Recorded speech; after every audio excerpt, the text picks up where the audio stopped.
Bonjour à tous. Encore toujours dimanche. Je dois me faire pardonner. Désolée pour deux choses. D'abord, j'avais complètement oublié de poster mes vidéos. J'étais bien debout à 6 heures, hein. J'avais oublié de les poster. Désolée. Et deuxièmement, cette toute petite vidéo pour Sophia, j'aurais dû la faire il y a 3 semaines. Et la gentille Sophia ne me l'a pas rappelé.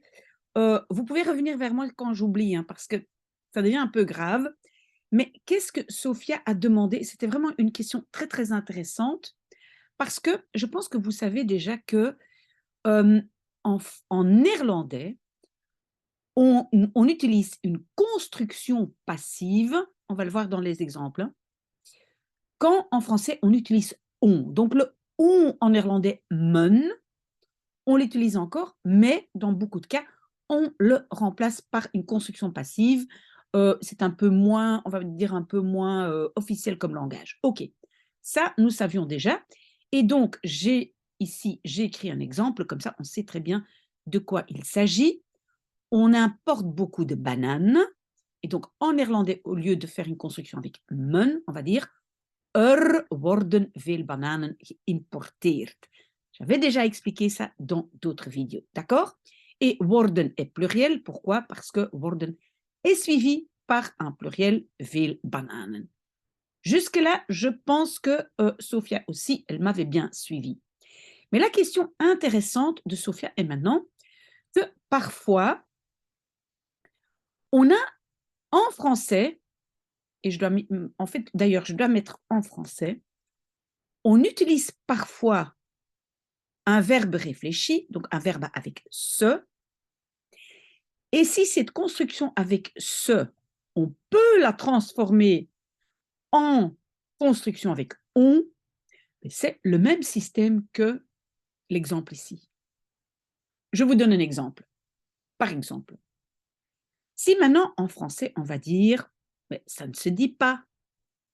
En fait, ça ne se dit pas, ce n'est pas un verbe réfléchi dans le sens que le se fait référence à ça. Non, ça ne se dit pas. Ça veut dire, en fait, on ne dit pas ça.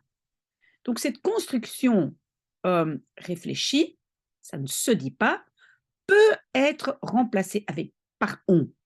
Par on ne dit pas ça. Et si on peut le faire, dans ce cas-là, en néerlandais, donc on ne le traduit pas avec zich, mais on le traduit bien comme les autres ont. Donc, on ne dit pas ça. Dat wordt niet gezegd. Construction passive. D'accord? Ça veut dire, et on va encore donner deux exemples, mais donc ça veut dire que si vous avez une construction, un verbe réfléchi en français, vérifiez d'abord si vous trouvez un équivalent avec on. Et ce n'est pas toujours le cas, hein? OK? Et si c'est possible, alors vous pouvez utiliser la construction passive. OK, alors, ça ne se fait pas. En fait, ce qu'on veut dire là, c'est on ne fait pas ça, on ne peut pas faire ça, on ne fait pas ça. Et bien voilà, donc en néerlandais, ça, on va en fait traduire ça n'est pas fait. Donc, dat wordt niet gedaan. Construction passive. OK? Dernier exemple. L'aluminium ne se travaille pas aussi facilement que le fer. On peut remplacer cette phrase par on ne travaille pas aussi facilement l'aluminium que le fer. D'accord? Avec on. Et donc, comme on peut la remplacer par on peut donc utiliser la construction passive. Aluminium wordt niet zo gemakkelijk bewerkt als ijzer. J'espère que c'est clair. Sinon, posez-moi des questions. Sophia, désolée, désolée, désolée. Et les autres aussi, si je vous oublie, revenez vers moi. Je pense que ma tête a besoin de déconnecter un tout petit peu. Peut-être bientôt que je vais le faire. Mais en tout cas, voilà. Merci beaucoup pour l'attente, Sophia. Et posez-moi des questions si jamais vous en avez encore. Bon dimanche!